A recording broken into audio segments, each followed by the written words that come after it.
We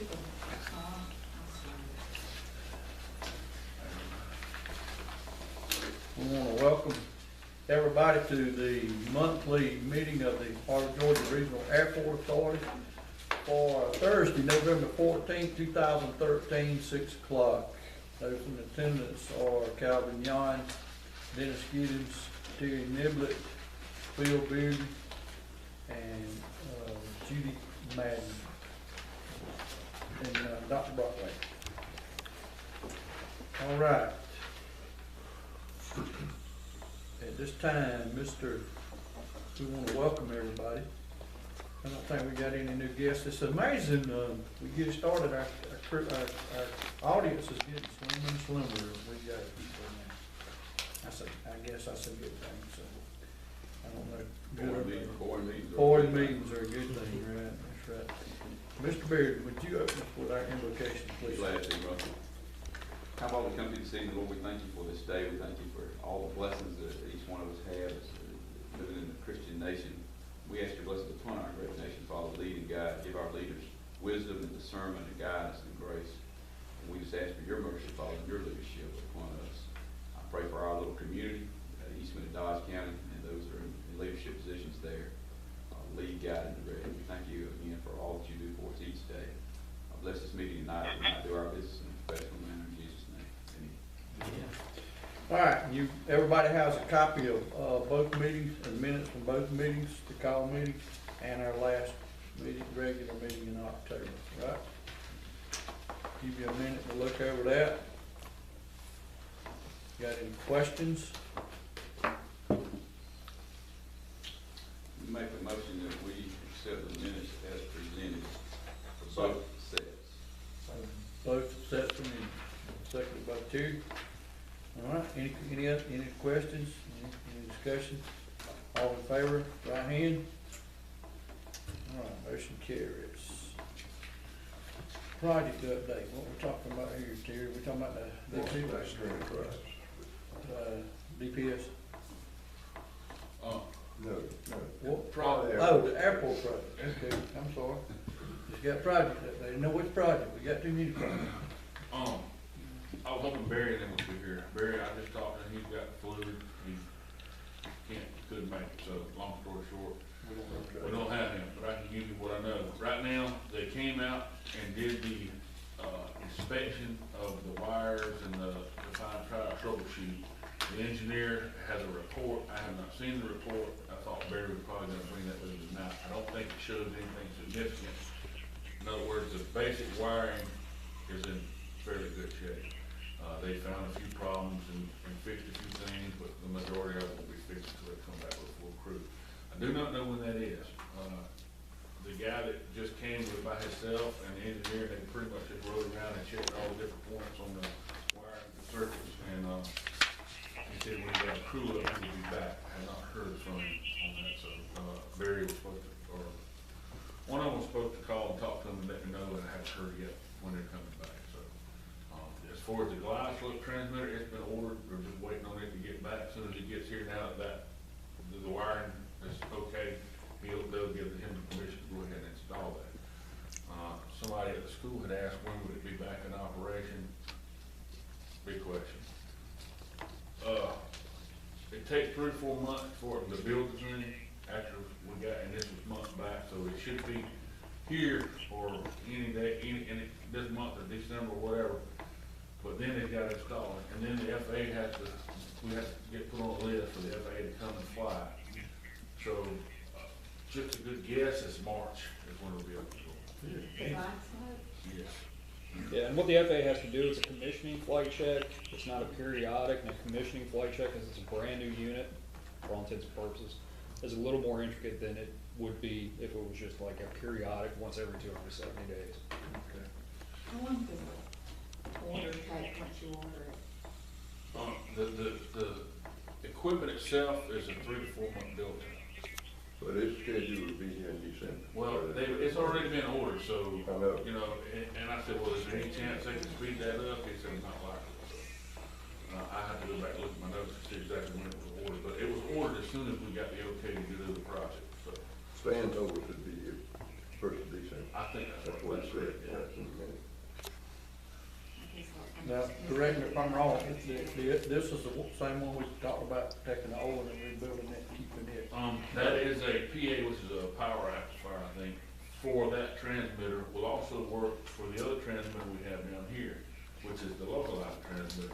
We do not have a spare, so yes, and that one has been, I sent him the email, that will get sent off, and it'll be used as a spare for this equipment down here. Okay. I knew we talked about that.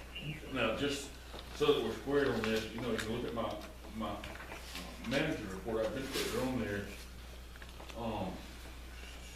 a lighting contract, $15,000, and I've verified this through Barry, so when all this was said and done, we had, or the board had voted to go ahead and spend the extra money to have that, the investigation, I guess you could call it, done, to make sure that the wiring was not, that there was not a problem before they installed all this new equipment. That was not covered under grant, so it's $15,000. It was up to $15,000. Now, what the bill's gonna be on that, I don't know. I got a big suspicion it will not be $15,000 because they didn't find a lot of stuff that they had to fix. So, Just, didn't, Stan tell you the other day that was covered? he did, I thought he was in error on that, and so I called and verified that. That was not the case. He thought that it had been picked up, but after I talked to Barry, that was not the case. So that's the reason, I didn't want to say a whole lot because I thought maybe I was wrong about that, but I did verify that I was right, so. But hopefully it won't be that. But that's one I had put that $15,000 from the beginning for several months now. It's in on the manager report that it was gonna cost us out of our pockets of that. But there's also another matching fund that was $15,000 that we had to come up with, I think, for the, so there was some confusion as to the amounts, but, part of, I think it's $115,000 was gonna be covered under grant, the other was gonna be our out of pocket for that, so. But that's where we're at on that update. That's all you got? Chairman, could I Yes. still ask another question about the project now? Yes, sir. Now, he said we're gonna need $3,000 by the end of November. Matching funds, what's that gonna be? Okay, now what he put on that is money out of our, I for understand, the but, matching I fund. understand, but That was What's gonna be- not, that was not this 15,000 that I'm talking about. what's gonna be done by the end of November for us to need matching funds? More than likely, it'll be the design and stuff that goes to the engineer. I don't know that till we see the bill, but that's generally the way it works. Well, anything else, Kevin? Hmm. Anybody else? On the project update? All right. Old business. Errors and omissions insurance. Do we have an update? I had called, Assistant on that project. yeah, I was asked by Phil, I'm the chairman one, to assist Phil. I called Clint, which is Stamps and Water. Yep. He's getting us a quote. We don't need errors and omissions insurance. We need directors and officers insurance. Directors and officers. There is a difference. There's a big difference. And Clint's getting us a quote. And let's see, Morris is gonna call me back, and I have not talked to Dustin Lewis yet. Marsh Hester. Morris Hester's supposed to call, he's gonna call me back tomorrow. So quote. Well, I don't know that he'll have the quote, I'm gonna talk. Okay. We'll have three We'll- local. we'll- Now, I asked, I don't know if you got. Go ahead. I asked, the Georgia Municipal Association, their statement to me was they don't offer that independently of other coverage, so that we'd have to have more coverage than just our, whatever. I think the only thing I've got through them is like, workers' comp, but we'd have to have other insurance, and it would be a package, part of the package. They said they do other airports, but, it would have to be some kind of package deal they put it in there, because they would actually quote it from somebody else. So, my thing is, you just as good off going, better off going to Clint or somebody and get. Okay. So, yeah. All right, so that's where we're over at. DPS issues, do we have an update? I've not been down there. I'm sorry. I hadn't been down there since, Wednesday, but I went by and talked to Pete, and they had everything scheduled, and Mark had already done some preliminary, and I see the concrete truck done when I came by a while ago, so I'm assuming they probably got through with everything ready to pour slab. For those who don't know, the one that I called me, we had a call meeting to take care of a sewer problem at DPS. I had the building down there, they had a 4-inch line, it's collapsed, and they've been coming up here in vehicles going to the restroom, and anyway, Mark Stustle was a low bidder, we bid it out, or what, I'm sorry? 2 quotes. Quotes. I'll be as Calvin said, we got quotes, Mark was a low quote anyway, and, should have finished up today, he said he's got to take a day, and so, I think they've been pleased with what he's doing so far, so. But he took care of that for us. Apparently, there's been no issues. I ain't had any phone calls anyway. It's all been quiet, so I'm sure Mark done a good job. That corner concrete pad for trucks to drive over. Yeah. Yes, That DPS is called. We asked them to take care of that since it was their driveway, and, they agreed to do that. Good. And I gather that's all the issue we had. We got on it. All right, college student fence agreement. Excuse me, Chairman, before we go further, the electrical upgrade, all of those has been taken care of. Yeah, right, we had part order one that was supposed to got here, so that's been done. So, So hopefully we got them happy. Let's just pray nothing else happens for a while. All right, I think that's all we had. All right, college student fence agreement. Me and Jeff have been working on that, as y'all directed us to. Really, the main thing that's holding anything up at this point is we need to set rates on a number of things. We don't have standardized rates, as of yet out here on everything like we were supposed to for an FAA. Most of that, I think, and Jeff can correct me if I'm wrong, is because we just haven't updated many of them in years with kind of just piecemeal the updating rates. Okay. For tie downs, and for hanger space, and square footage.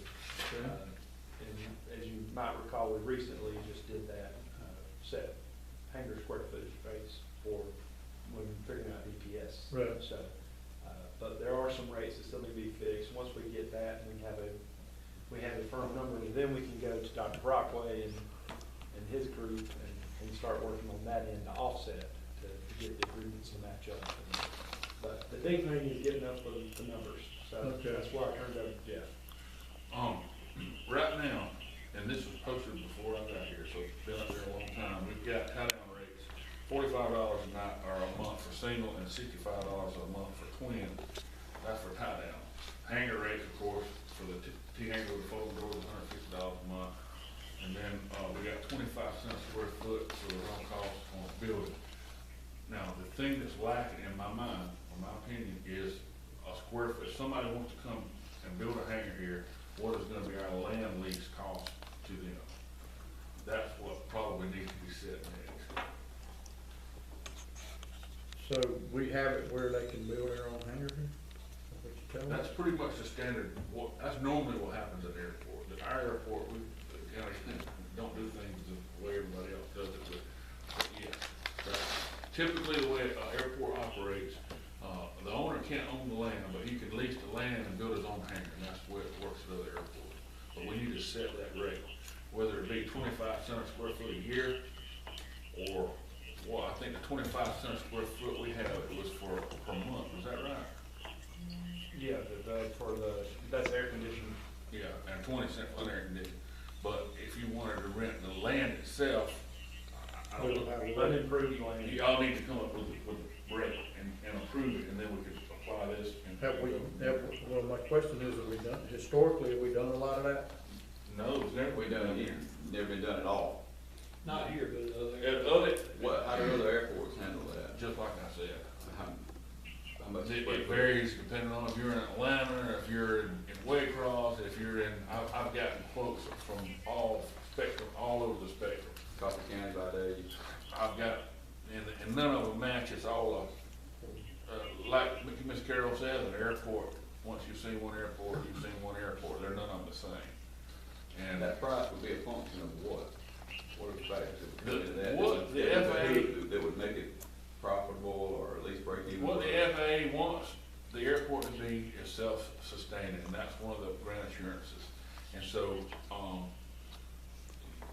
supposedly, you're supposed to take all these costs together, and once that's, you're supposed to come out with, just say everybody was paying X amount of dollars, and it takes X amount of dollars, the same amount to run the airport, then that's what your goal is. Not to have an excess or our profit or anything like that, but to have, basically, just to make ends meet, which we ain't there, so.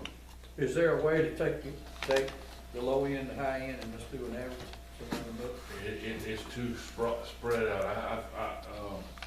My suggestion is just come up with something like 20 cents a square foot per year. That's just a suggestion, y'all, we can go back and actually do the different stuff. For the land. It might be a better idea to work off of what you have already set for rates, and you derive whatever you want to do for an improved land from what you charge per month per square foot. You wanna make it attractive enough so that if I come in and wanna build $100,000 building, then I'm gonna, the land is not gonna run me off.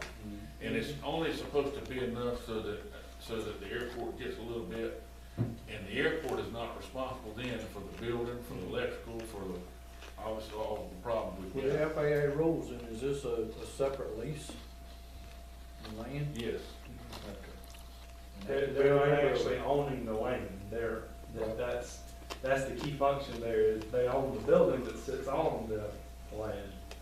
But that's how those strange FAA rules work. And typically, those leases will run 10, 15, 20, even 30 years.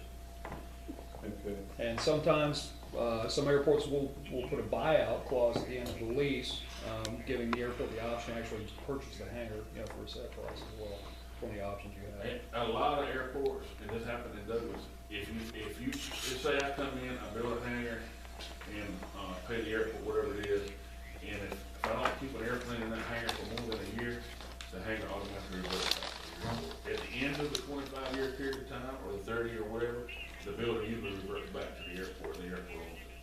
And at that particular time, then they start leasing it out, building and everything. Now, we did things opposite here. Most airports don't build buildings for people to move into. They just lease the land, and then whoever comes in and builds their own building. Right. Now, I suspect in the future, that hopefully we'll get some people to do that. Okay. Chairman, humor me just a minute. How does this play into through the fence agreement? The through the fence agreement is based on, according to, let me just read it up here. Let's see, for example, if the airport sponsor charges $100 per month for a single engine aircraft tie down on the airport, protection cost of airport operation, then any other single engine aircraft operator using the airport through the fence should be charged no less than a similar fee. The same is true for ground lease on a privately owned hangar, Okay. and the fees charged to through the fence operators with a hangar off the airport. The airport sponsor must not discriminate against those within the airport, but it also goes to say, through the fence operators are not protected by that same. I understand that. That, Thank you, I didn't. but we've gotta set the rates, I mean, Okay, so the only rate that we need is the square footage on land. Right? I don't know how many. I'm thinking that, cause we've got hangar square foot, hangar rent, tie down fees, we just don't have, how much to ground lease. Are we comparable with tie down fees with everybody else? And we check against that? There again, it's all over the board. Now, We don't wanna run anybody off, I mean, we well, want. the problem is this, Right. you got people saying, well, you're gonna look at McRae and what McRae does. Well, look at the airport McRae. All right, look at Hawkinsville. What is Hawkinsville? Well, look at the airport Hawkinsville. Right. All right, and and to compare this airport with another airport similar, you're gonna have to go to Atlanta. Well, the problem with that is, look at the rates around Atlanta. We can't compete with that. So really, we're our own unique animal, so we're gonna have to figure it out. We high end in South Georgia is basically what you're saying, and so. Nobody has a technical college sitting on a runway. That's correct. I mean, We it's don't need it. a university. University, That's right. nobody has a university sitting on a That's what we're runway. going for. I have no idea if somebody wants to come up with, I mean, I have no idea. I'm thinking since we got 20 cents a square foot for the building, Those are per month rates, they're not yearly, I do recall that. so do 20 cents a square foot per year for, in other words, you do 100 by 100, 10,000 square foot times 20 cents. That's what your yearly payment would be. Divided by 12, you wanna do it. I mean, but that's up to y'all, however y'all wanna do that, whatever y'all think. Well, I think we got a good asset sitting right down here from the college, and where y'all might help us out on that with some expertise, either formula to come up with it, or just some suggestions, or you talk about the different buyout clause, or something that we could use as a contract also. You mean as far as like the lease values and that sort of thing? Would y'all be able to help us out with that, or Charlie, you think you would be able to? Yes. Yeah, I've got some historic documentation, what I've used as an airport manager, that I can provide to Jeff, I'd be more than happy to.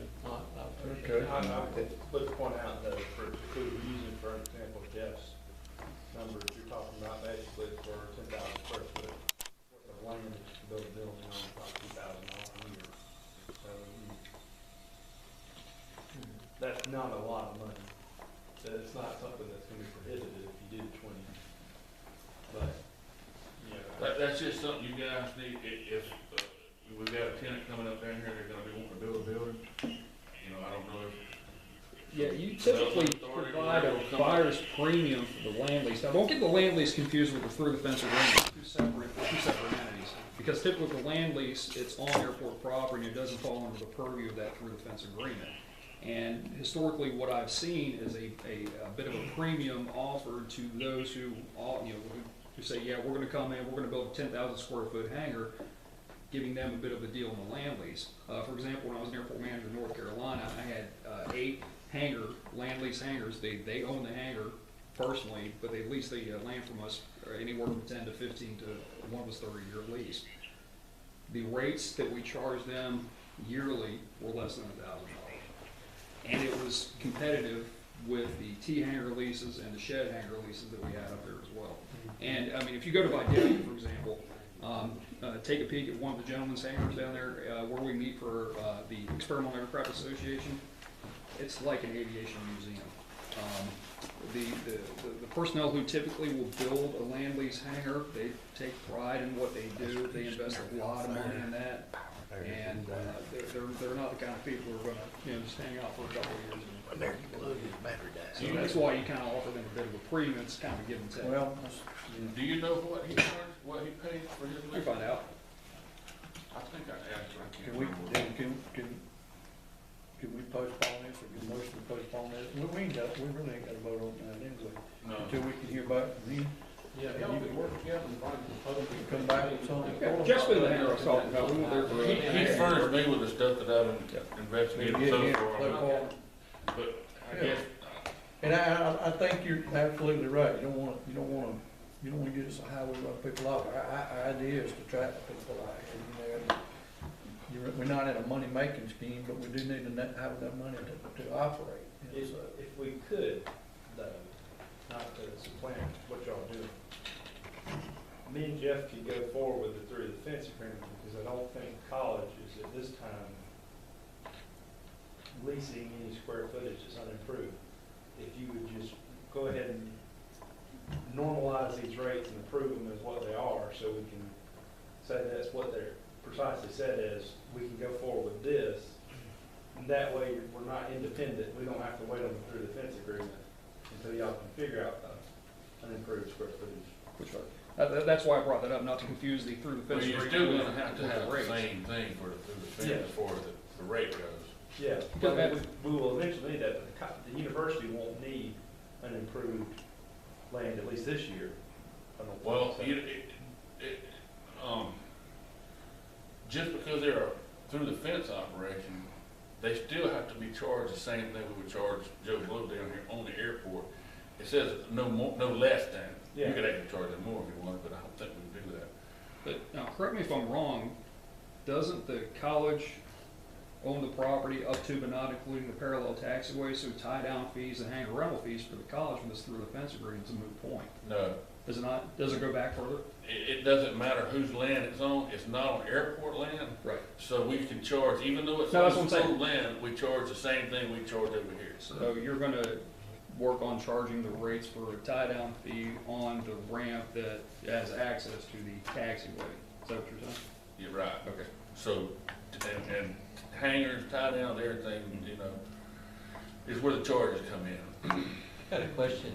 As far as determining the rates, are you only looking at those parts of the property that are used for flying? If an aircraft can be taxied from that building into it, yes.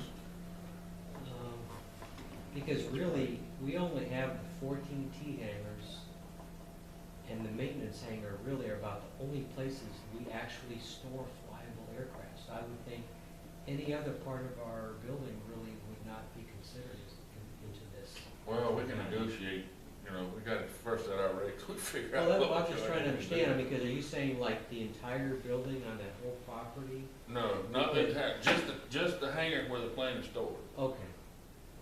Because And the tie down here. where the DC-9 is parked can also be, you know, area where an Well, airplane could be tied technically, down. the DC-9 should be paying the airport a ramp fee or a storage fee. So if, you know, if we wanted to do that, we could. We don't But, even own it anymore. huh? We don't even own it anymore. Really? No, we Well, sold now it. you need, We you need sold to it charge the yourself Commercial for it. Aviation Museum in Atlanta. But you Are they have, gonna- don't you have 6 hangars altogether? Well, the thing is, we have like several maintenance hangars, but they're used for the AMT program. But they have airplanes in them, right? But they're not flyable Well, airplanes. they pull them out to the ramp, pull them down to the taxiway. Some of them I don't actually know if flew you in can get here. out to the taxiway. Even if they do. But anyway, Get along. Yeah. We can negotiate that, I see, Yeah. yeah. I just didn't want you to cast a really wide net. Right. No, Exactly. we're not after that. I do wanna say that I got a phone call the other day, and you can verify this. The guy called and wanted to know could he borrow the car, or the courtesy car or something. I said, well, yeah, when you flying in? He said, well, I'm gonna keep my plane down at school. I'm going to class down there, so evidently he was gonna they said he could keep his plane in y'all's hangar down there? That's I've the not kind heard of. that, maybe Adam knows about And that. use Well- the car for transit. Right, well, my point is Curtis this. got to to class. My point is this, if the school is offering people to park down there and we've got empty hangars down here to use that we could charge for, that's taking income away from the airport, so that. Well, that's a new angle, I haven't heard that one. I don't know if it happened or not, but the guy did call and ask that. I might have to follow up on that. Yeah. That's interesting.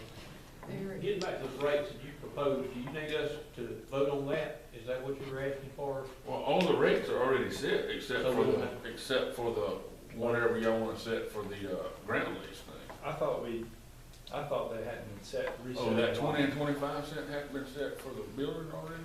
I don't think that's been set for the whole, I think that was just discussed as a short-term solution for figuring out what we were doing in terms of the new DPS lease. Well, I don't think we officially. well, the problem is this, if you set it for DPS, it's gotta be for everybody now. But it also, we could change, with DPS now. Well, yeah. We also need to vote on it for it being everybody's problem. Oh, okay. That's what I'm getting to is, we only voted for it to be, we didn't vote to set it for everybody, All right. which is the issue. I'd like to make that motion.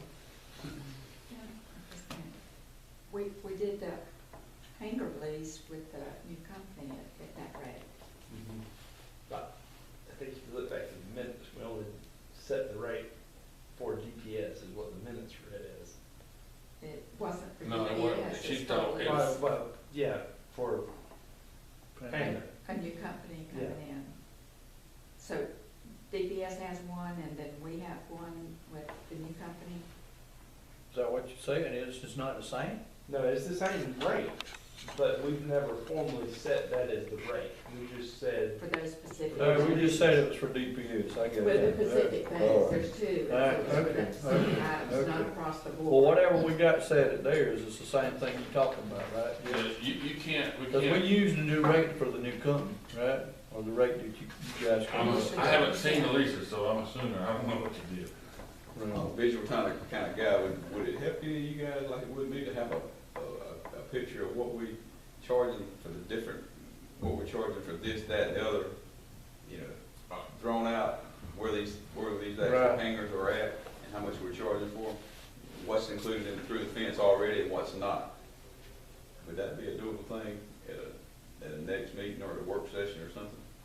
Before we get too far into this?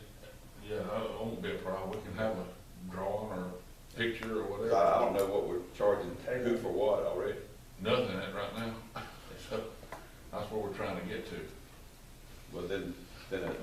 sketch of what would be what, so we can kind of get or a little, something that gives us a little more clarity on who's gonna pay what, and when it's all said and done.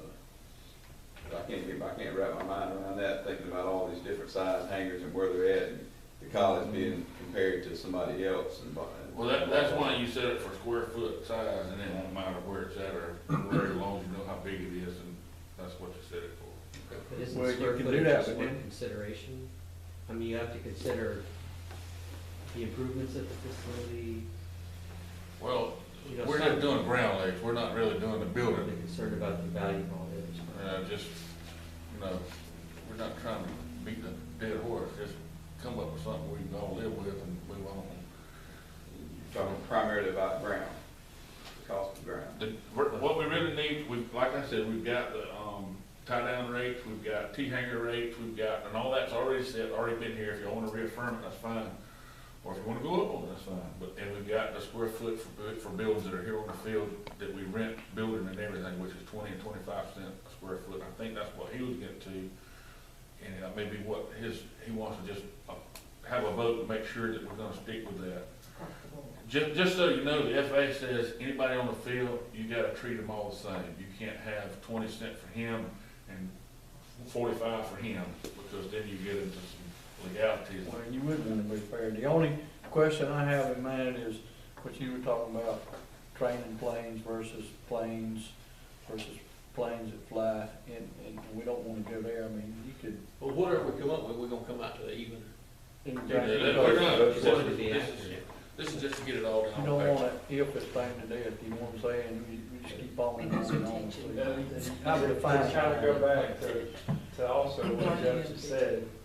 We also have to remember that we also have now special provision for new tenants for the first year, deferring things. Because we had to include that in that lease. So we have to offer that to everybody. Is that what now? Say that again. Yeah, The that's pro- not what I understood from The the. new tenant that was coming in, the behind the scenes project. That's not what we heard from Calcom, Oh, but go ahead. I could be wrong then. That was, my We got understanding Carol was to sign off on this, yes, that we don't have to offer that to everybody? no, Okay. that's the way I understood it.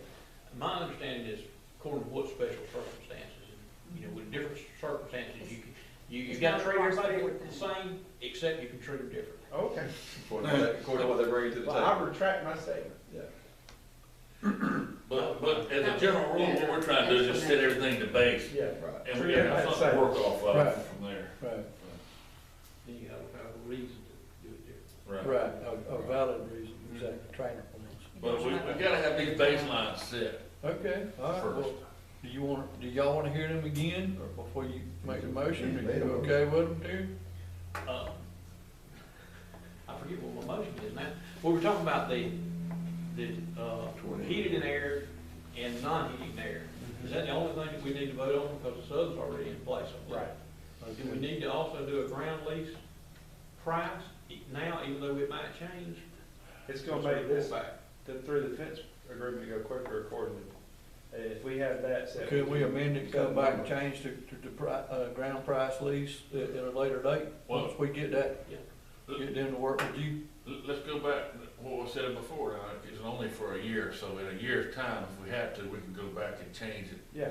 to make, or we haven't got it signed yet, so we can always change it as we go. Yeah. But whatever we do with that, we'll have to do with everything, so, you know. What Charles calls for the price tomorrow, that would be work, wouldn't it, or we still have to have a vote though? I think we would need to have a price to vote on now. That's really what we're talking about. You and Charlie probably could come up with a price better than what any of the rest of us could. Roll them dice, roll them. Listen, believe me, I've gone through this, I called even Rocksville. And I went in there, I tried to come up, I said, maybe I can average them, I said, that ain't gonna work, so I took the low end, I said, that ain't gonna, I took the high end, I took something everywhere. Charlie, what would be an average, what's an average hanger space?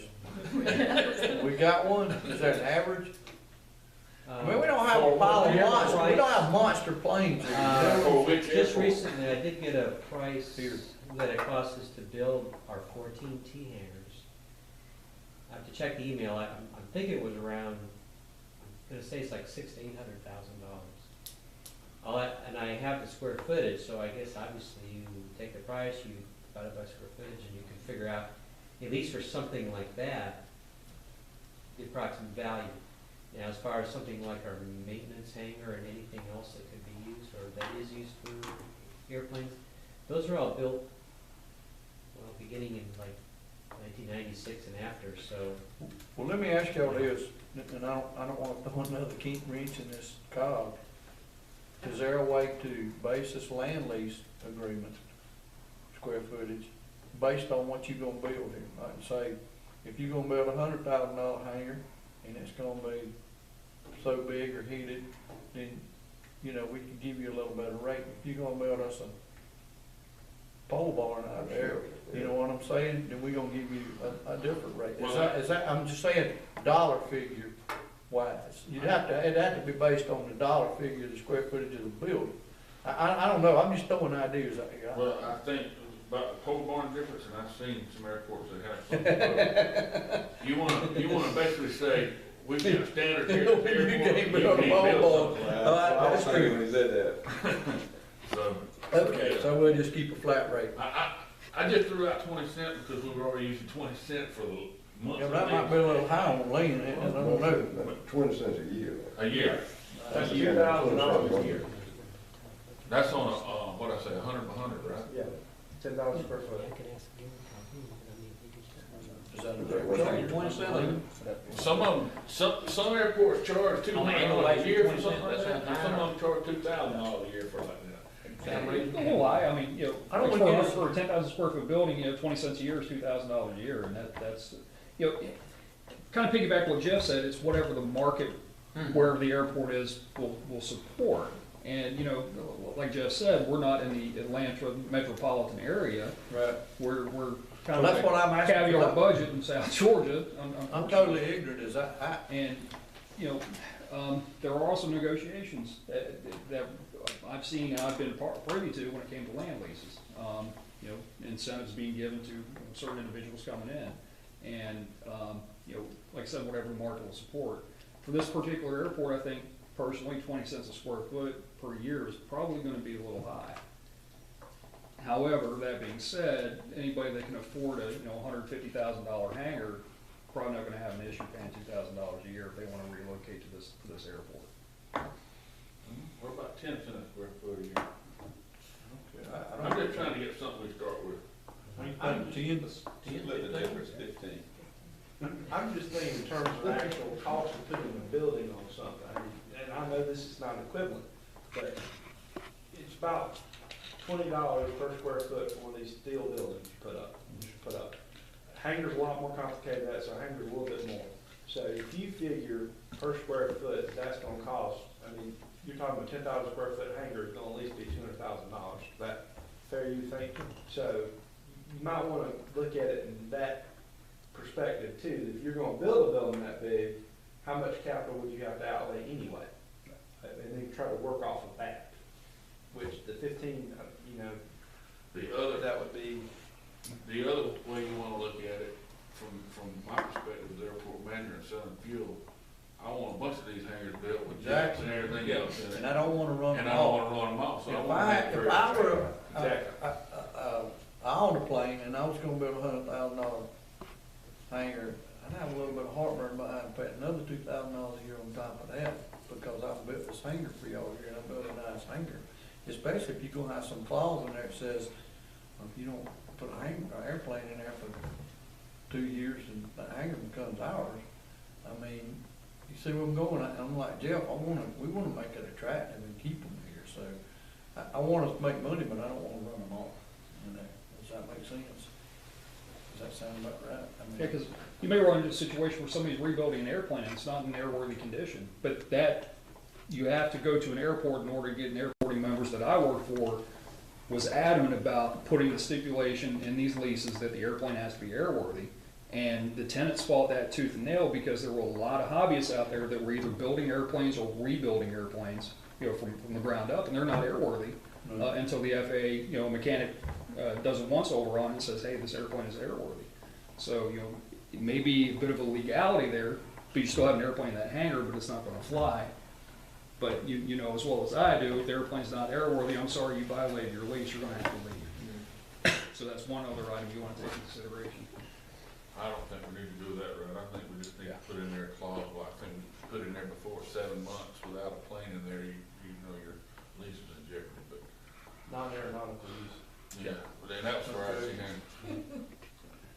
Okay, who won, what? Okay, got the motion, and we're gonna do whatever the rate was, 20 and 25 cents per square foot per month for the heated and the non-heated, I believe, is that right? And then I will also do 10 cents per square foot per year for unimproved land. I'll second that motion. All right, got a motion. Mr. Niblett, 20 cents on the unheated, 25 cents on the heated square footage, and 10 cents a square on the unimproved. On That's land lease per year. Land lease per year. Calvin seconded. Anybody got any other questions, any other discussion? All in favor, right hand. All right. Keep in mind, we can change this, go down with whatever we have to do, with Right, just a simple okay. vote. All right. Just a word to Dr. Brockway. We trying to get up enough money to match your money. That's not, we're not trying to make a lot of money off you. I've been looking at some of the memorandums of understanding that were never signed. We got to come up with some money to match what you do for us. So we're not trying to gouge anything out of the college, but for it to be Not for it necessarily to be an that. even swap, we gonna have to come up with some money. So that's, I'm hoping we can get some more people to build hangars down here. Well, We obviously well, can't I agree afford with to that do too, it but ourselves, so. All right, Square foot. yeah. Tree removal.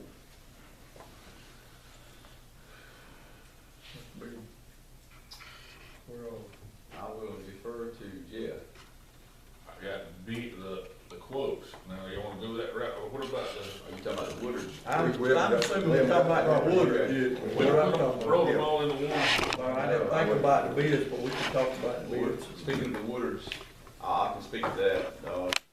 We are, Cause until we do that, really, we don't end up on talking about tree removal period till we get that. Ron and I have corresponded, and we got on the same page with adding an MOU to the, not what we were gonna call it, but the new covenant. And we're in the process of getting that together, and I will have a copy of that to be able to take to her shortly. You should have a copy. We did. Yeah, yeah, I do. Review. Yeah, we do. It looks, it's in your paperwork. We did, I haven't glanced at it carefully, Ron, it does address the clearing, the stumping, and the grassing to, Know that I actually use the word clearing on that, yeah. everything else is. And also, in there, there needs to be some verbiage that we will take great care of getting in and out of their property. And not damage their stuff. Okay. And we should be able to have that signed, and I won't be able to put a time frame on it, because we're gonna have to have a notary and a witness, and getting truck driver husband in town on the right time, the right day, if we can get. I think we do need to approve the memorandum though. Yeah. It does add the verbiage about reseeding and stumping and sodding if necessary, the property that is affected by removal of the tree. do we have a copy? Do we have a copy of it, other than Declaration. the declaration? Should be a memorandum of understanding too. That one number three? I don't know. I can see that. All I got was, I think you See it in the- attached both of the three fence things, I had 2 through the fence and one of these. Cause I was trying to figure out why you sent 2 through the fence thing. It must have just glitched out somehow. And what was it about? What's the MOU now?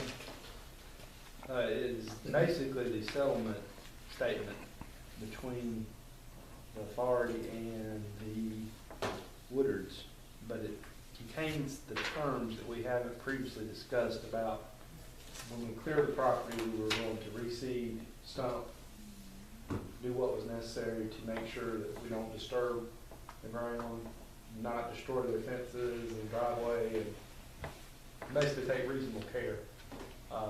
Were they gonna allow us to go out their driveway with the stuff? I didn't provide in that exactly how we were to get on and off their property. Well, previously, we were allowed to go through Ginger property. And I'm assuming maybe he's gonna let us do that again, I would hope so. because otherwise we may need to use their driveway, that was, but anyway. Well, if we Can't could use not their- use Can't it, use their driveway if we have to get a helicopter. Well, back to what you were saying about these stumps and stuff, initially, all the bids I got were to cut the stumps off even with the ground so that we could mow and keep it clean or whatever back there. And you came back last meeting, or whatever meeting it was, and said that they wanted to be able to plant grass, so I had to go back, and I actually talked to two of them, and, they gave me another quote, which is, Alan gave me a quote to, grind the stumps. And then the other one, he left his quote as it was, he said, I can get them out with the equipment I'm gonna have, so it'll be the same price. And then Chris, he didn't give me anything else, I hadn't talked to him after, so I could do that and get something from you too, but I don't think it's gonna be necessary according to the price I see on here. Okay, but, All this is moot until we get our. till we get signed anyway, right? But that was the latest reason that, they really weren't comfortable until it was in writing what we were gonna do. We had all talked about it, and I think everybody had assumed what we were gonna do. So I Except, don't know if we actually voted on doing all that. I think we did. I thought we had discussed it beforehand, that that's what we were gonna do before we ever took a vote. I have to look at the minutes, but I think I remember that being the way the motion was. Talking about on the MOU? The motion, when we agreed to What do you it. gonna do? Yeah, that we were gonna knowing that it was gonna be their yard when we got through, we were gonna clean it up a little nicer than the other one was. And we were all on the same page that we were gonna get trees down and out of the way, stump it and seed it if need be. We was hoping it wouldn't need be, but it looks like it is gonna need be. the conversation I remember was we were debating whether to plant some trees back from Leland Cypress or something, I don't remember. And we agreed. Cleaning up and remember we planting agreed. grass. But anyways, we got that. We raised the limit, the money that we're gonna give them and let them do that. And they decided not to take that money in for us to. No, they're gonna take the money and they're gonna do it. If we go back. We're gonna seed it, they're gonna plant their noise abatement there. So we still have to seed it even after we get this done. But they know that noise abatement barrier is not gonna be on that right away, right? You just gotta be off. Yeah, okay. Ron, what action did you need us to take? Do you need us to? But if y'all's memory is that we discussed that as part of the motion, that we were gonna take those actions, then I'm content. The minutes were not fully Clear. explained out. We can just reissue, we can But- just redo the motion. But if that's what y'all recall, then I'm comfortable with Do it. you have the MOU there? I do have the MOU. Can you read it to us? I can read that, one, sure. Kinda long. Well, no, just Read the highlight. highlight. All right.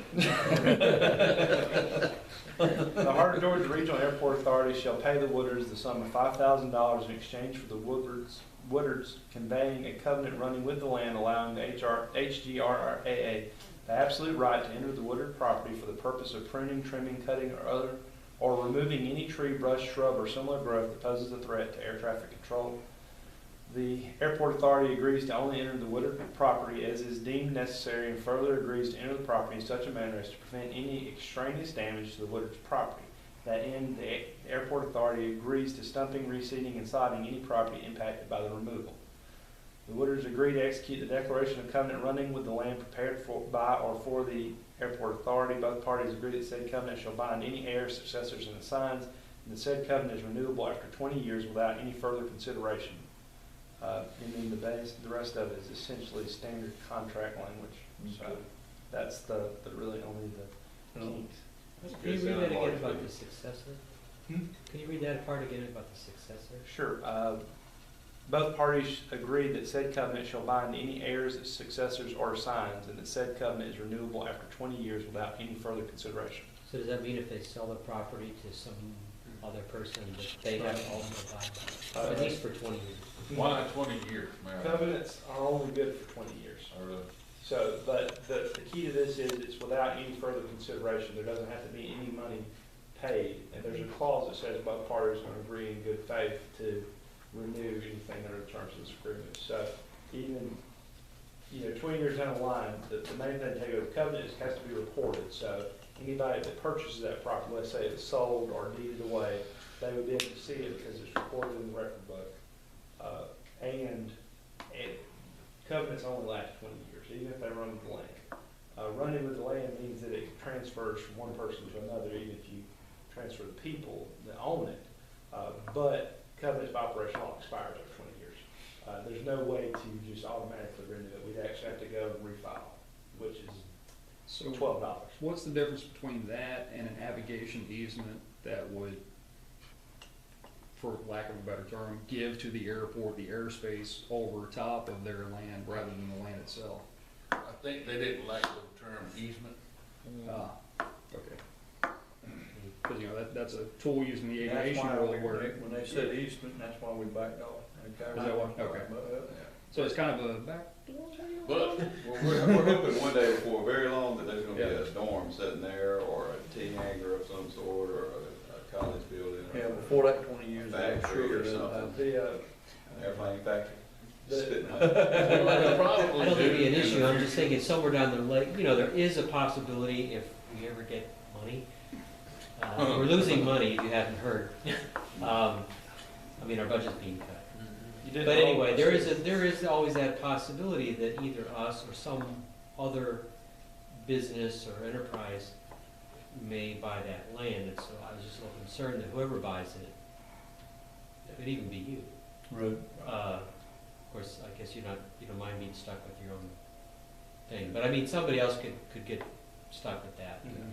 But I think with us, we probably wouldn't want the trees there anyway, so that probably wouldn't be too much of an Right. issue. But my thinking in this is there needs to be zoning law that surrounds this airport that would probably handle some of the height restrictions on stuff growing within a That certain would solve a number lot of of feet. the problems. And that would come under the city's jurisdiction, if I'm not mistaken. Or the airport's jurisdiction to get that navigation easement.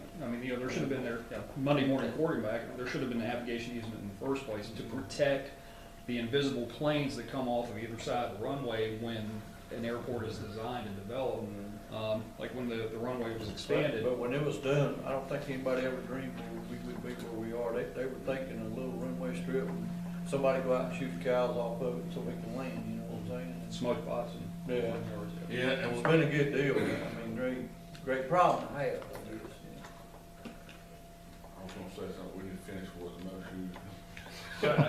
But I will say that I much prefer the easement terminology, but the request of interested parties, we chose to do a covenant. Go along and get along, and we appreciate your work. Okay, so you said you need us to make a motion to accept that? Approve this MOU. Approve that MOU? You don't think we've done it prior to? Okay. I did add in a few things. Okay. I make a motion that we approve the MOU as amended and presented for the water transaction. Second. Got a second by Mr. Newman. Everybody's heard it. Got any other discussion? Yeah, I wanna say something. Dr. Brockway, I noticed in the dorm, they got some, river birch trees growing. They're gonna be a problem here in a little while. Y'all gonna make do all this cutting. You wanna pay us to cut them down, is that what you're saying? Sure, we don't mind. That's you the worst No, thing I anybody thought accounts that for. could be, yeah. We accept MOU, read by Ron, all in favor? All right, motion carries. Okay. You wanna do the bids or the quotes? Let's see what else we got on there, brother. That's for tree removal. Ford County Bank account. Oh, we got some more tree removal. You've got some more tree removal stuff. Oh, We got a lot of sorry, trees. bids, oh, we do, okay, yes, I'm sorry. There you go. Well, are we looking at the cutting, what's on the runway out here now? They're broken down. I had them give two bids, basically. The trees out here, It's separate in here, and I don't know which one's which, because I didn't know from those. and this is more of a, I'll go back to Calvin's term quote, because when we start with the Woodards, we don't know exactly. That's Gonna be the a long biggest thing. issue here. The Woodard didn't want to just go in there arbitrarily and just mow them down, so I couldn't get a final count on how many trees because of the way it's set up. So I had to go say, you know, give us your best guess of what it's gonna cost to get this amount, even if we only have to get this amount, you know, so. All right, this is, Allen's tree service, this is for the cutting, he's got another one here for grinding the stumps on the Woodard property here, so I'll read it. But this was for cutting down the trees on the northeast end and Holden Pond area, cut down the trees on the west side ditch above runway plain, Plane, yeah, the plane of the runway. oh, the plain, and leave as is after cutting, and that's $500. Now was to cut them down and let them lay where they're at, okay? That's Allen. And this is, well, I only got Allen. Well, no, I got some more here. Oh, okay. But he gave me three different bids. To start with, he gave me two, one for the left side, one for the east.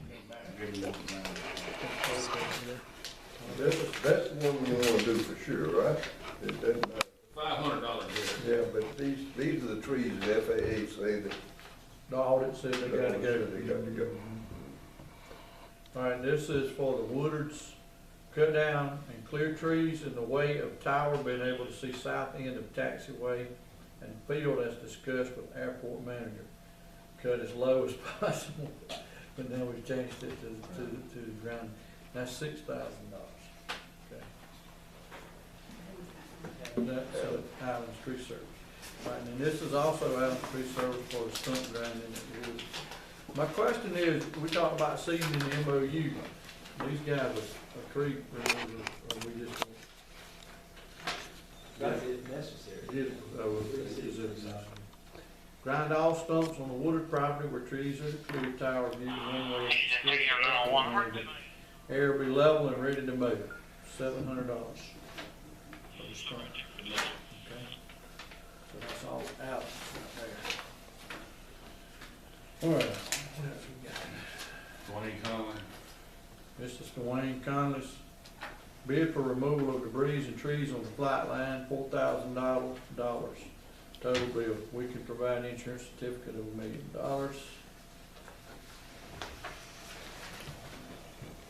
This is the Woodard. This is both, you got two different ones. I'm not sure which one's which. This is bid for removal of debris and trees on the flight line now. I'm not sure what he's calling that. This undoubtedly is the waters right here. It's 4,000. Yeah. And clearing all trees beside the runway and end of runway, $1,000. Total bid, $1,000. And that must be for cutting trees. He said he Says end. he would honor that price for removing the stump too, because he's gonna have heavy equipment, a tractor in there. So I guess his total is what, 6,000 for both? 4 to 1. Oh, 415. The only problem I got, and I don't wanna, with Dwayne's is not cutting, he's talking about a dozer, right, in the back there. Over here, he's gonna take a dozer and knock the trees down. The only issue that we may have with that, and I talked to somebody, is if we disturb more than an acre of soil, we gotta have a clean, we got, you know, a soil erosion plan, so. Isn't that down in that hole? Yes. Yes. Don't know where that water is We're exactly. not gonna disturb an acre of land if he doesn't, even if that's a 5-acre hole, if you only look at it like he's moving one tree at a time, he's not gonna be bulldozing that whole property. I don't think you would have to have one. We'll have to discuss that naturally, we'll have to discuss that a little more, a little closer, but I don't think you'd ever discourage moving just trees. It kind of falls in the thing about planting a light bulb. You know, if you're just moving trees individually, not pushing all the dirt that's in that area, covering the whole world. This is Chris, cut down trees in the ditch along runway, cut down trees in ditch beside a pond at the end of runway, and leave debris, $4,400.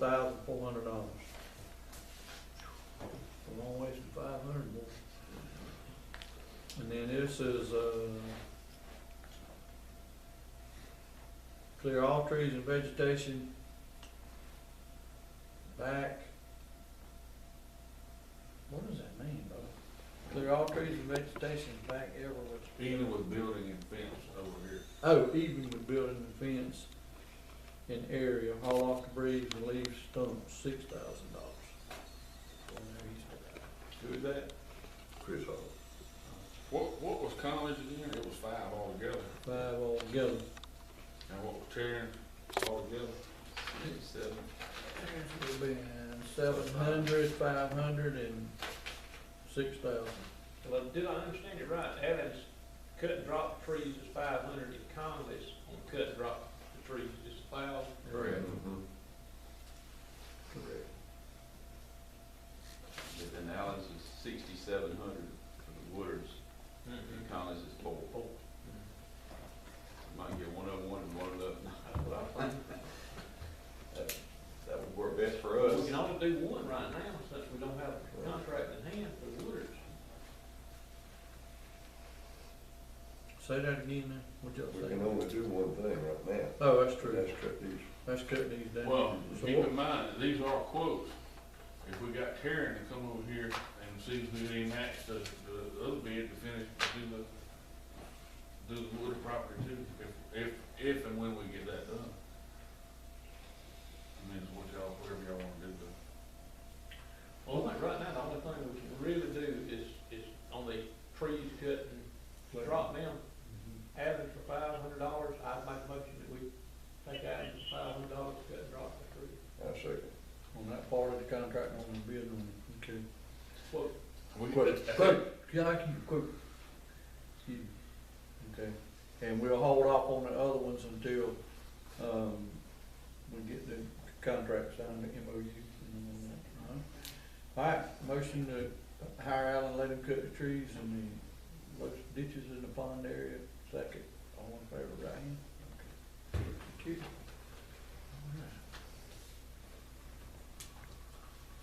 All right, any more tree removal stuff? That is. 4 county bank. Is this what we talked about, 4 county bank? Okay, Can we do something with it, or do? I don't know, let me- Motion, do we need somebody to hold it? let me explain to everybody what we found out. All right. This is a CD that we hold, they hold, and we borrowed against, put $80,000 in a CD. And we borrowed against it, and I think it's 1% against, above whatever that CD is. And it was to pay for air conditioners, a DPS building that. All week, since the last meeting, I've tried to find out how we came up with $80,000. Where did this money come from? Me and Terry, we went to the county, nobody at the county remembered. Talked to the city, nobody at the city says, we didn't loan y'all any money. And they did. Talked to Eddie, the $80,000 was set aside. Now, how they accumulated the $80,000, I still am not clear, okay? But the $80,000 belongs to this airport authority. It was our money. But it was set aside to help pay off the runway debt. The grant part that belonged to the part that the city and the county are paying on, right? In that agreement, the city and the county asked them, I think they're gonna ask them, do what you can to help us pay this off. And they somehow or another accumulated $80,000. Eddie went to the city, and I've got the minutes on that, I didn't bring them with me, but I do have the minutes, Ms. P showed me, and asked them for permission to use that money against those air conditioners, because wasn't making payments anyway. And outside of that, $80,000 really ain't a drop in the bucket of what was owed against this airport runway, okay? So nobody's ever made a payment. Eddie got permission from them, the city voted to let him use it. Now, they let him, they said you can use the money, they didn't say how. He said in his own statement, we gonna buy a CD and put it up against the loan. So I said, is the money ours, can we use it? He said, absolutely. You can do what, you can pay that note off, if that's what you wanna do with it, take the excess and put it back in that account. And that's where we are. What's the interest on that? See, The the interest on it is- one and the loan is 240 something, I Yeah. believe. I mean, his The loan, payment's you know, he pays- $570 something a month, ain't it, five, Yeah. two? And I have no idea how much we paid down.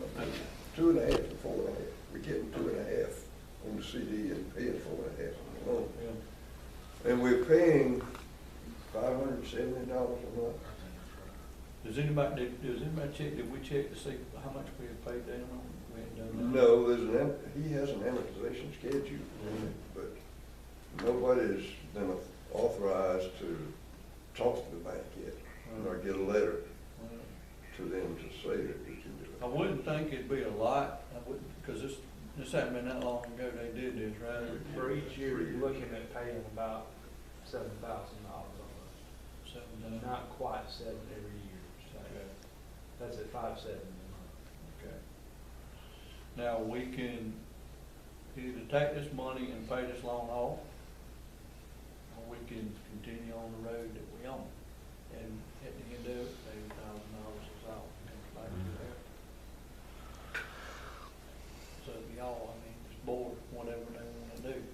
And, I don't think we got a problem. I don't think you'll ever get any money any cheaper than that. I think in the long run, you would probably end up using it better, we'd be better off using it as a savings account, trying to offset that little bit of interest that we're paying.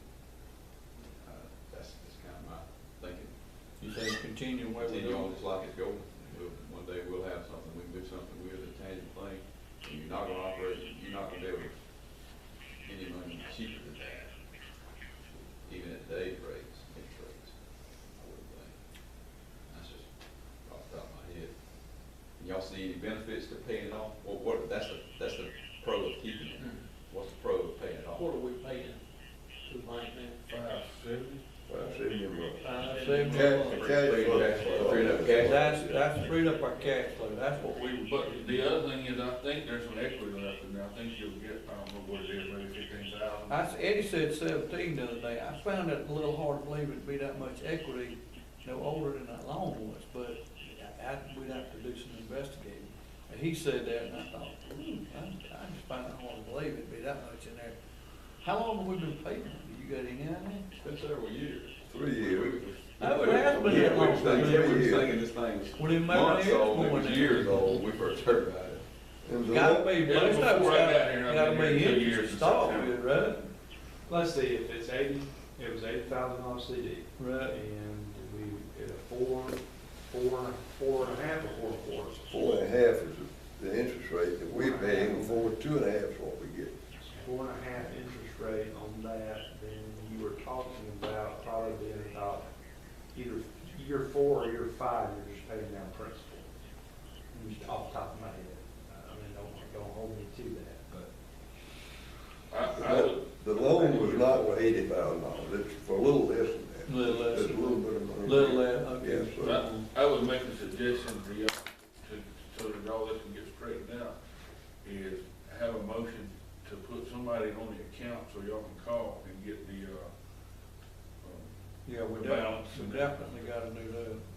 Let's just not sue them for trying to find out. Do what then? Let's just not file a lawsuit against them. No, I know that, but, They've got, how they got there.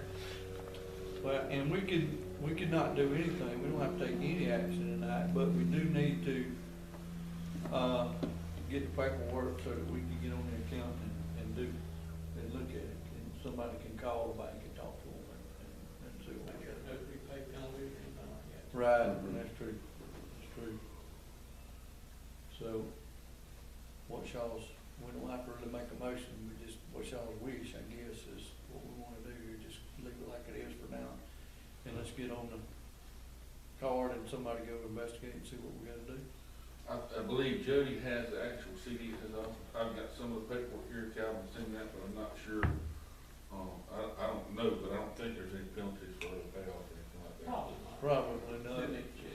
I would like to know what's in the equities in there, though. I mean, if it's. One of you guys have to call, but I've talked to nobody at Fort County, so I don't need. Well, nobody gonna talk to us till we get a letter, Right. just like we could. Right. T and Northwest, somebody talk. I make the motion that we authorize Mr. Calvin to do that, and then he check in Stan. Authorize him to submit and sign. Okay, motion by Terry, second by Pooh. All in favor? Right hand. Okay. Do we need to get something from you like you printed for us before we go to the bank? Before we go to the bank? I don't know what they're gonna need up there. Probably a copy of these minutes also. To A letter to Fort County Bank, just like we carried one. I can make one up like I Like we did did for Citizen CB, Bank, just change okay. your name on it, Yep. put your name on it, I guess, if you don't wanna just do one person or two, or. Probably leave to do all three of us, I would think, me and Put Terry. that in the motion too. I go back and make a motion that all the ones that's on CBNT, if they can sign, they will sign their office. Okay. So we get a letter from Judy, do us a letter to Fort County Bank. I did proceed to, we should talk about the same thing. Yeah. Terry's motion's been amended to include all of us on there. Second. Now, Yeah. can you do that for us like she did it? Yes. All right. Yes, okay. And then we can make maybe a little more intelligent decision on what we wanna do there. New business, bylaws, HOGRAA, there, Ron. We got it in order right now, but.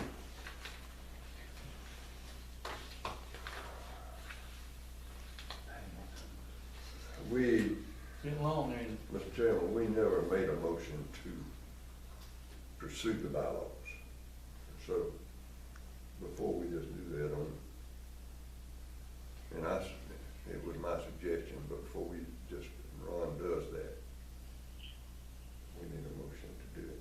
To pursue. Pursue the bylaws. Okay. That we create some Create bylaws. bylaws. I move that we, along with Ron, create some bylaws for the Port Georgia Regional Airport. Okay. Any idea what kind of financial investment we're talking to get that done? I believe I was promised 2 hours or less. That's like $120. Probably about $90 at this point, since we kind of started and stopped. Okay, got a motion to pursue. Second. Got a second, Mr. Newton. Any discussion? All in favor? All right. That's all you need to do was a motion to start the process, Mr. Young? Mhm. Small purchase procurement policy for HOGRAA. I have for a copy of the AIP, Airport Improvement Programs, Small Purchase Procurement Policy.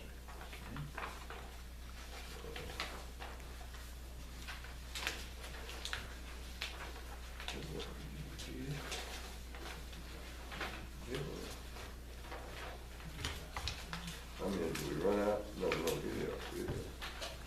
Okay, well, now, this is not anything, this is something anybody can pull up off the internet. But this does show that we can, all of our project programs, which is handled by there. So we don't have to worry about this, but this gives us a guideline for small procurement purchases. And this is a small procurement purchase for a Port Georgia Airport Authority. We'll make some more copies. I'm not proposing that we take any action on this tonight. I just think we need to consider this, and if all the board members, along with our attorney and our ex officio board members, will look at this and see what you think about it. this allows us to make purchases with, using good business judgment and documenting prices, but without all of the delay and the expense of advertising when you can get bids the same way we did for what we did. And this is just a guideline, I guess, so that we are consistent, right? That's right, we need policies and Do this it is. the same way every time, right? And that way everybody can say they did it fair. That's exactly right, and somebody says you didn't run it in the paper, we don't have to run it in the paper if we adopt this policy. It doesn't stop us from running in the paper. We can, if the board at any time, any procurement wants to advertise it publicly, we can still do that. And this tells us how we can do it without doing it in the paper. But this is an approved small purchase procedure policy of the Eastman Housing Authority with some of AIPs added in and some of the housing authority, of course, deleted. And this was approved by HUD all the way from Washington. Now, I know most of us don't think of $100,000 or less as a small purchase, but when you talk about a lot of construction and a lot of big items that large agencies handle, this is a policy. And this states if it doesn't conflict with the state of Georgia. The state of Georgia's small purchase procedure is $300,000. So we're way under the state of Georgia. And this is just for consideration. This is not for, I don't think we need to. Make any action on it? I'm not gonna make any. Does everybody have a copy where you could read it and look at it and think on it and we get back? I don't think you gotta be in a big hurry, cause I don't think we got $100,000 to spend. Well, But we gonna have it. We gotta think positive. We Think gonna have, positive. so we gotta have a plan in if we don't place. have a policy, That's right. we can't ever, we can go through the same thing we went through last meeting. Do we have to add it? Do we not have to add it? Put it in? We made a move, put it in the paper, and then we took it out at the end without a motion. Right. So, I mean, if we have a policy, we don't have to. We don't follow have to go through policy, right? that. Yeah, Okay. Okay. Amen. that's, Can This I is ask that be added to the next meeting's agenda so we can? sure. This one, this procurement contract is under AIP, this is come straight from the FAA off their Yes, sir. website. See Yes, the sir. logo over here, okay. So we know we'd be good there, Exactly. absolutely following the guidelines. That's pretty much the guidelines we had to follow with the glass, so that's why we had that breakdown of $100,000. Yeah, I really like this, this will give us some. I will note that This is- Mr. Calvin's computer thinks it's still October, or he printed this in October, but it's the right day. We might want to check on that one. Let me see, what are you looking at? Down at the bottom, it's got the date it was That's printed. AIPs. 10-14, but. Yeah, that's the day it was printed though. Well, that's AIP's policy. I just want you to see that. I didn't know. Coincidence is the same day. Yeah, Okay. All right, and that's for our consideration, and Terry's already asked to be put on the next agenda. All right, anything else there? All right, Mr. Fordham, you on? Our report for the fuel, we just got a load of fuel actually yesterday. You I have don't anything for us? have it. You got it for a report? Supposed to be in there. Oh, there it is. Anything? No, this one? Oh, What is that? It won't read on us all that. It says Thursday, November 14th, 2013, up under October. okay. That was kind of confusing to me when we first started doing this, but, we just got a little fuel yesterday, like I said, 7,657 gallons is what we had on hand this morning. and the school actually got 2 loads yesterday, right after we unloaded it, they were, both trucks were out, so. And avgas, or Jet A on hand over at the equity we've got in the ground, 76,922.26. I just, billed the school 49,213.09. We're still waiting on some receivables from Air Card of $5,392. That gives the total receivables of $131,527. Now, with the load that we got yesterday, this is, I haven't gotten the bill for it. I went ahead and calculated on the expected price. It was $68,627.19 what we owe Perry Brothers. Of that 68, just so you know, it was, let's see, I got Perry Brothers. $32,880.63 is what we owe that needs to be paid. And then you add another load, brings it to 68,000. But anyway, the difference between what's owed to Perry Brothers and the total receivables is $62,900. 32,880, isn't that 68? Yes. Is that correct? Okay.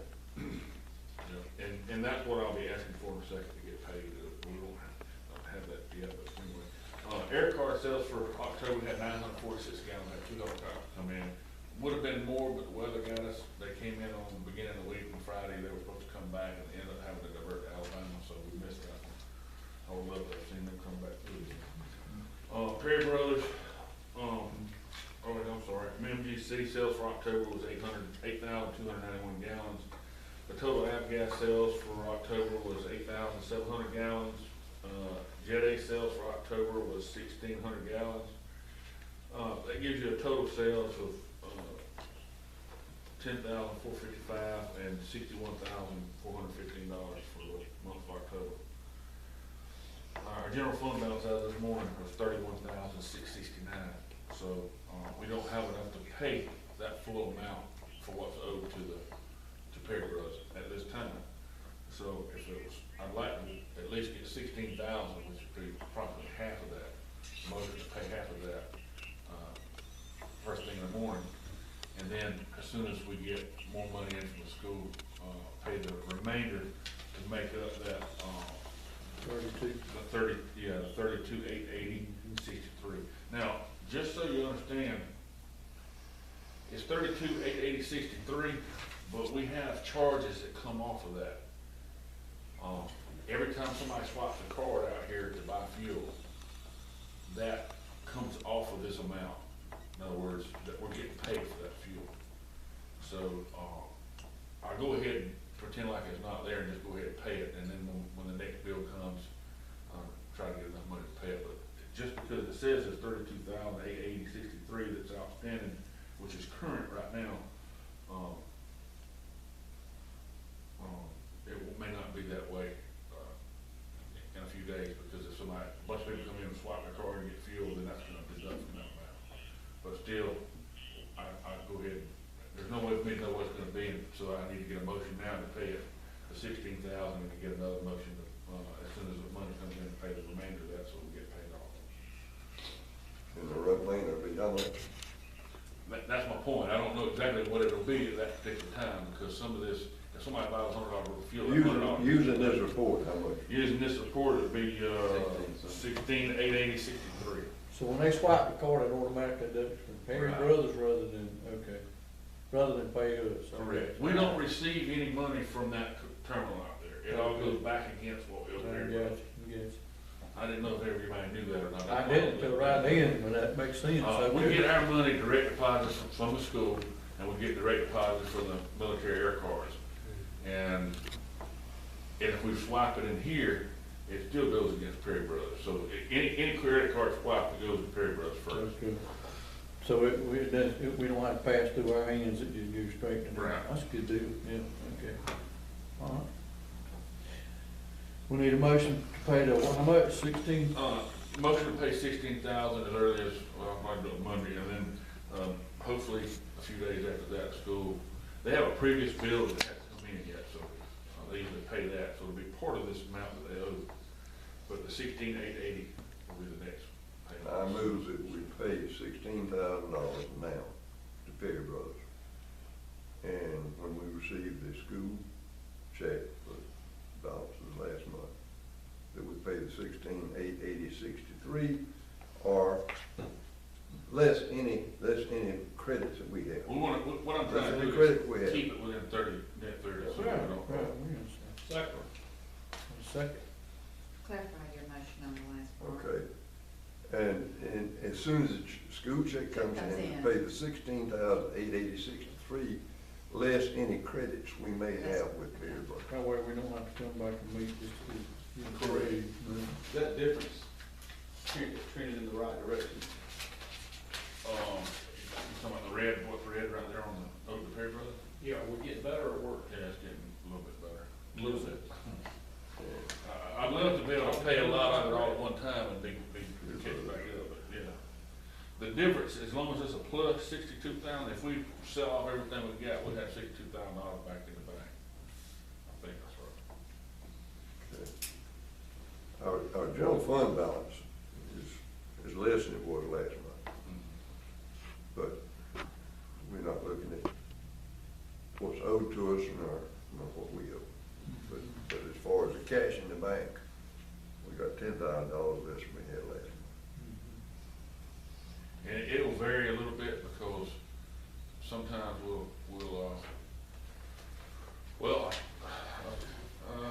don't have it in here. To tell you the truth, the hangar rental right now is down, so we don't have as much, many hangars. I think we've got four of the cheap ones, the $75 one, I should say cheap. 4 of the $75 hangars that are not rented, and 3, I believe that's right. I have it right now, anyway, that are not the $150 hangars, so we're a little bit behind on hangar rent. However, we do have some planes that are gonna be paying tie downs. And I have a couple people that haven't paid yet, so. That it? Um, What else you got? yeah, we're gonna go through this other, yeah, it's 4 of 8 hangars at 150, 2 of 250, and 6 of 8 at 75. That tells you how much we've got in there. That's the income from other. The CB&T, I gave you a copy of that, just, you might wanna address that. I think Terry said he could enlighten us a little bit on it, didn't you, Terry? Yeah, I believe at the last regular meeting, anyway, sometime though, we talked about CB&T, no them, late charges, and I do, it bothers me just a little bit that they have gone up. I talked to Butch Kirkley, and he said these late fees, which on the last statement I had was $982.66. He said these fees are legitimate and were incurred before any of us were on the board. Now, it does make me wonder just a little bit, because this statement, which is nearer, has Just a came higher back. late charge than that. But anyway, he said if and when we renew this note, these fees will be waived. So he assured me that. I just got that in the mail today, so I wanted to bring that to y'all's attention. Well, since we're talking about that, do you want to update us on where we are with CB&T? Yes, couple of things. Bob Langstaff, I don't know if I told you this in the public meeting or not, but we had a CB&T balloon note due November the 2nd. And Bob Langstaff has signed a 90-day loan extension with the same terms in place as previous. This balloon note will be due February 2nd, 2014. So the good news is we do have some more time. The bad news is 2 weeks of that time is already gone. And I talked to Carol Comer about that this morning, and she said she learned, I believe yesterday, that Washington FAA is sending this agreement to the Southeastern Regional Office, and Ron, you might can help me if I'm wrong on any of this, this is what my understanding was, to the Southeastern Regional Office for a final decision on this Sullivan agreement.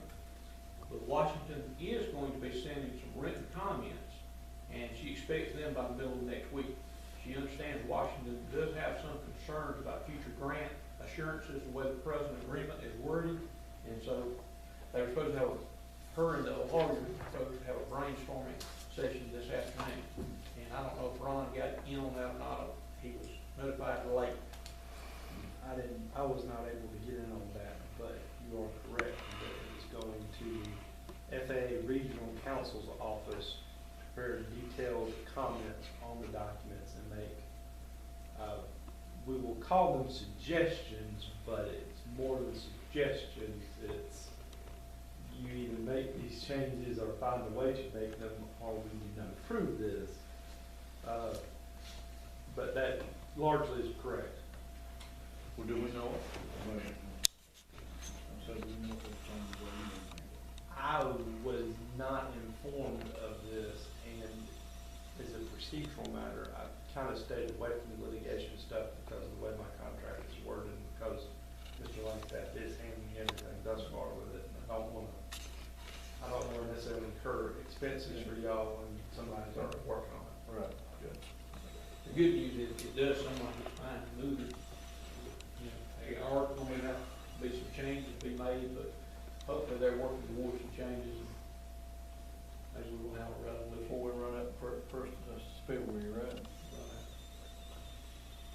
All right, is that it? Are we gonna have more charges from Langstaff? No. No, this is part of that. Oh, exactly. Let me clarify that. My understanding is no. All right, you through yet? No, Yes, more. yeah, I didn't know, we'll take it a minute. By the way, talking about his bill was $704.85. I got that bill to get paid. I'll get a check going for that tomorrow. I just got it today. But anyway, I got a drawing for the storm water, the hole over here. Okay. For the thing. Do we wanna just get quotes on getting that? How are we gonna, Well, we got it. I don't think we need to move on it, we just don't, until we see where we at financially, I don't think that's. Till they push us in a hole in the corner. I know we gotta do it, but maybe we might just hold off on that for a while. We gotta do this water thing. Yeah. Get the water thing passed and see what we gotta do here. all right, this is, the last thing I've got, is probably gonna involve Dr. Brockwell, one of y'all can help, and Randy actually brought this to our attention today. We got model airplanes flying in a little field here inside the dorm. I don't know if you've been told about it or not. I've seen them. Well, I guess Randy thinks it's not a good idea. I have mixed emotions about flying model planes, because when I was a long time ago, I used to fly model planes off the runway itself. Now, this is a changed airport, and we can't really, and he's got a thing from the FAA that says within 3 miles of the airport, you're not supposed to do. If you do, you have to notify the management of the airport and all that kind of stuff. I hate to be, hard-nosed about it, but we have to look at what we got going on here, and we have, UAV projects and stuff, and I know they're not the same, but in a lot of people's eyes, they are the same, so we don't wanna jeopardize what we've got, the good stuff we got going with UAV, so I think it's best that we basically not allow model airplanes to be flown. They also do it over on the property that's private over, that's the apartment complex. I've seen them do it from over there also. But Miranda said she had a little bit of a concern. We had a plane parked out by the fuel pump, and the guy was flying a little plane, and said she thought he might have got a little close to him. I don't know, I wasn't there, so, but, it may be that we need to send out a memo to the college to I'll look into that. not fly. There is a field, Paul Rogers or James Rogers has got a place right up the road there, they can go fly, and I think there's a couple other places you might know of some, or they might could even use the UAV field right now. I don't know what the status is. Well, and we also have an RC model club, and I don't think it's real active right now, but they used to, I think they used to fly either from the parking lot or maybe go out on the ramp. Do you know about that? There's a Vestibule, they sign, used to, and there's a sign out on Antioch Road, somewhere out there pretty close to where Jimmy Pruitt lives. I know it's yours. Yeah, and it says, Charles will know about that. yeah, Charles, what is that? And it says something about model airplane. Yeah, that's the Dennis Hobbies. It's about 3 miles out on Antioch Road. Well, maybe you could, It's open to the public. well, I was gonna say, if you could get Dr. Brockway and them some information on it, and they could get that to the students, and that way we're not just shutting them down, we're giving you some alternatives here. I can talk to Chad, I'm sure he's got some insights. Yeah, that would be great. That is one, like I said, Give them 3 some miles up the options road and here say, you know, too. So look, guys. it's not like they don't have a place to fly. I just think it'd be in our best interest if the guy flying on, and we actually own that property, so if he's flying off that property and hits a plane over here, then they could come back on the airport and say something. So, The Academy of Model Aeronautics, which I was a member of for years, they actually provide insurance for modelers, but they have stipulations. You can't fly within an air, or around an airport. If you do, they don't cover you. If you hit somebody's car and you're at their model flying field, then they'll cover the damages or whatever. But here around the airport, there is no coverage. And the people that fly model planes, usually most of them know that. They know they're not really Well, supposed to. most RC flyers know the rules and guidelines. It's just, you can go to the 5 and 10 now and buy a little remote control helicopter and everything, and those are the people you gotta be concerned about. Those are the ones that don't know the guidelines and rules by the AMA. You even control them by cell phone. Yeah. Does it matter like how high? What if they only fly, say, Well, They got a 8 ceiling. or? There is a 300 foot 400 foot. or 400 foot. Well, I guess what I mean is like, is it possible to fly one and as long as you stay below, say, 20 feet, for example, you're Well, okay?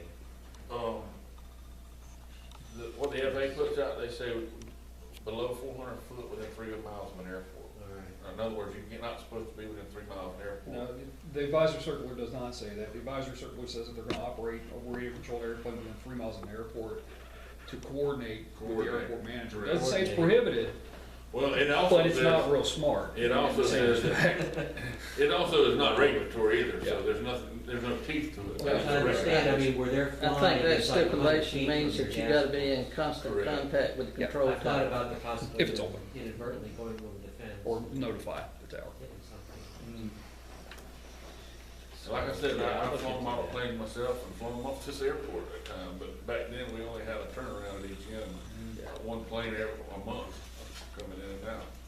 Yeah, I used to let an individual who had a turbine-powered F-18, a rather large model, but we put spotters on the ground. He flew utilizing the airport that I was managing, and it was all coordinated. If we had somebody coming in, we had spotters, he'd call and knock it off, so. And how big of an airplane are you talking about? Because I've seen a kid out here with a little electric power, just like an Aronca Champ, and it's about this big. Well, I've seen them with all Wingspan. different ones, they've Some got are that, tiny. some of the ones, I've seen them fly at night with little lights on the wing, that's pretty neat, but anyway. Like I said, I don't wanna be the one to discourage any kind of aviation activity, but there is, I think with UAV stuff, if something happens, it's gonna give a black eye that we don't really Yeah. need at this particular point in time, so. Okay.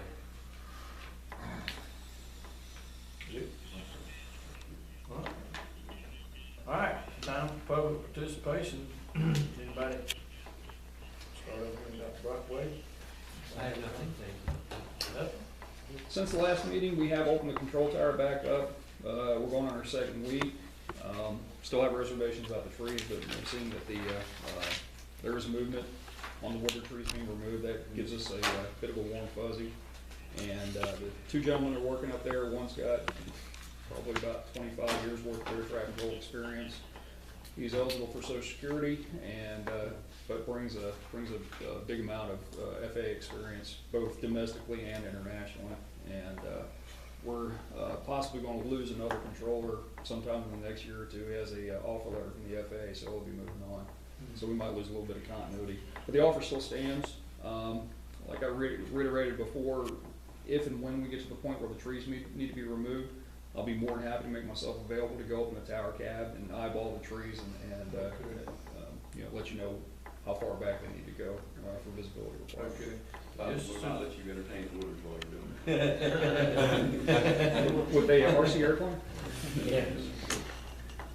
Okay. And Bill? Mr. Dennis? No. Jimmy? You be quiet. We will have a visitor for the hangar, Tuesday. We'll need keys by Tuesday, Yeah. or on Tuesday. You want to get a couple keys for him? There you go. Some people that Remember rent the it, guys got they rid of already it. get you. They already got keys. They call them keys. Well, I give them another key. Mr. Webb has a key? They ain't got one a while back. You might have lost it, but I didn't know. Even though If you you'll may- make at least 2 keys, because George Junior needs one and he needs one. Mr. Chairman, I would like to say one thing. Yes, sir. Kind of tangentially related, but I'd like to congratulate Mr. Congratulations. Right here. I would like to note that was this authority, this development Don't authority. remind him of that. He Was might not that like that. congratulatory or was that condolence? I don't know. I'm not sure. We had 2 meetings. We were supposed to have a program tonight, training program, by Boyd Wagner and Thunder, and, but, somebody got the flu.